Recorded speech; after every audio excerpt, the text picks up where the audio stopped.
All right, let's talk about something absolutely critical for any manufacturing operator out there, your customer pipeline. We're going to dig into how the traditional ways of getting new business might be secretly bleeding you dry, and more importantly, what you can actually do about it. So let me just kick this off with a pretty direct question. What if I told you that on every single contract you win, you might be paying a hidden, permanent 5% tax? Yeah, a tax that just eats directly into your profit, not once, but year after year after year. It's a bold idea, right? And it's really at the very core of what we're going to unpack today. So, here's our game plan. First, we're going to define this so-called hidden tax. Then, we'll expose the two failed models that are causing all the pain. After that, we'll get to the good stuff, the ownership alternative, the system that powers it, and finally, how you can actually build and own your pipeline for good. Okay, Section 1, the hidden tax on growth. The source material we're looking at calls this a margin erosion crisis, and it's basically this trap where operators feel like they're forced to choose between two really bad options for finding new customers. And, spoiler alert, both of them just chew away at your profits. And that brings us right to our second section, where we're going to pull back the curtain on these two failed models. We're calling them the broker tax and the directory trap. Trust me, understanding exactly how these work is the first step to finally breaking free from them. So first up is the broker tax. You know this one. It's the classic commission model. And it feels safe, doesn't it? There's no cost up front, so it seems totally risk-free. But that's a huge mathematical mistake. You're not getting a deal. You are literally surrendering 5% of your gross revenue forever on that client relationship. You're essentially just renting your own success. Let's actually look at the math because it's pretty stark. On a single, pretty standard $500,000 contract, that 5% broker fee costs you a whopping $25,000. Not once, every single year.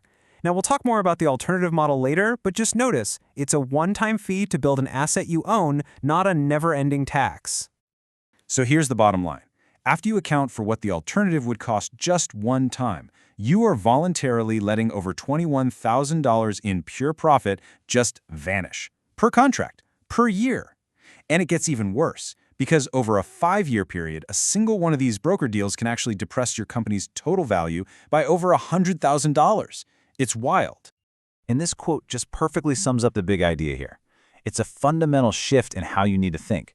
Your sales pipeline is a core asset. It's just as important as the machinery on your floor. You wouldn't lease your most important press from someone else at insane rates, would you? So why would you lease your pipeline? You should build it. Okay, now for the second broken model, the passive directory trap. This is where you pay a huge upfront fee. We're talking $25,000, sometimes more, just to get your name listed in a giant database with literally thousands of your competitors. You're paying a premium to be a needle in a haystack. But you know, the problems go way deeper than just the cost.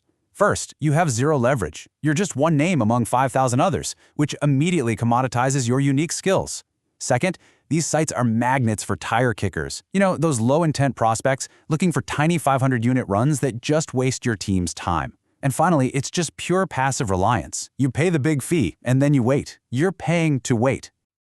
I absolutely love this analogy from the source material because it just hits the nail on the head. Paying for a directory listing is exactly like buying a gym membership and then hoping you'll get fit by just watching other people exercise. It's an incredible waste of capital. So if both of those models are totally broken, what's the answer? Well, this is the turning point, the ownership alternative. And listen, this isn't about finding a slightly better broker or a cheaper directory, no. This is about a complete strategic shift from renting your deal flow to owning the infrastructure that creates it. The source calls this the asset-based procurement model, and the most important word there is asset. This is not another service you're paying for, it's a system you own. It's infrastructure that you control, designed to completely restructure how you get contracts by directly linking what you do best with real, active demand in the market. So, how does this owned infrastructure actually work? What does it do? That's what we're covering in Section 4, your procurement routing system. Think of this as the operational playbook, and it's all broken down into a super clear 3-phase flow. So let's walk through it. Phase 1 is the filter. This is where the system deeply understands your facility's sweet spot, the exact kind of jobs that make you the most money. Phase 2 is the hunt. Using that filter, the system goes out and proactively finds the ideal brand partners who are actually ready to scale. And phase 3 is the handoff. And this part is key. You don't get a cold lead. You get a fully vetted production audit, which is basically a confirmed meeting on your calendar with a qualified partner who is ready to talk business. This brings us to our final section, and it's all about the commercial model. I mean, how do you actually engage with a system like this? The whole goal here is to perfectly align incentives and, get this, completely reverse the financial risk for you, the operator. The whole structure is built on this idea of pay for labor, not luck. So there's a one-time fee to actually build your infrastructure, your asset. Then there's an ongoing management retainer, but here's the absolute game changer. That retainer is on pause. It does not start billing, not 1 cent, until the system delivers your very first qualified production audit. All the risk is on the system to perform, not on you. And this quote right here, this is the perfect summary of the entire strategy. It's a simple idea, but it's so incredibly powerful. Build the pipe so you're not at the mercy of someone else. Own the flow of opportunities that it generates, and most importantly, keep the margin that your hard work has earned you. So, we'll end with the one question that this entire analysis really boils down to. After seeing the hidden costs, the perpetual taxes of renting, and the massive potential of owning, you just have to ask yourself, isn't it time for your operation to make that switch? That's the strategic choice this is all about.